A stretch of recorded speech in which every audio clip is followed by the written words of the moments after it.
Yes, China and the U.S. are scheduled to launch the anti-narcotics working group in Beijing to resume and navigate their joint fight against opioids, particularly the fentanyl. The first formal meeting on Tuesday has been held by Chinese Ministry of Public Security, while the White House noted that the U.S. delegation includes high-level officials from the Department of Homeland Security, Department of Justice, as well as the U.S. Drug Enforcement Administration. We haven't yet been updated about their discussion, but China's top narcotics control officials previously stressed that the country has been engaging campaigns against fentanyl and its precursor chemicals and crackdown on illegal and criminal activities involving the smuggling, illicit manufacturing, trafficking, and abuse of fentanyl-related substances.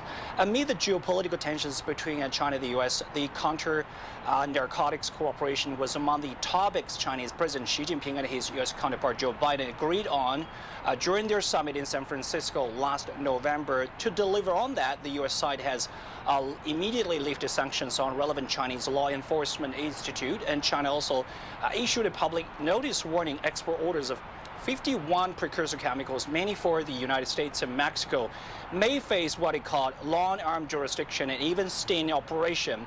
And U.S. officials have also accused China of being the primary source of the precursor chemicals synthesized into fentanyl that the Mexican drug cartels smuggle into the United States. Some U.S. lawmakers have blamed Beijing for roughly 100,000 U.S. deaths a year linked to the fentanyl abuse, and that explains the U.S. motives pressing some Chinese charges against some Chinese companies.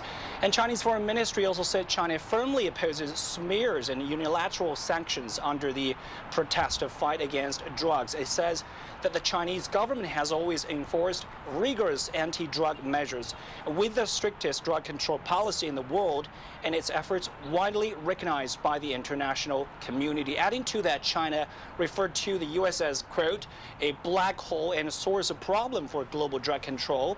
With 5% of the world's population, about 80% of the global opioid have been consumed in the United States, making it the largest major drug demand country. And the contacts between China and the U.S. regarding vital issues, including military, climate, and anti-drug cooperation, were cut off after Washington disregarded Beijing's opposition and representation to former House Speaker Nancy Pelosi's visit to Taiwan in 2022. So Beijing says that the progress now in resuming the cooperation has not come easy and needs to be doubly cherished by both sides, hoping that the U.S. side will work with China in the same direction and practically cooperate based on mutual respect, equality, and mutual benefit, and that would contribute to the improvement in China-U.S. relations.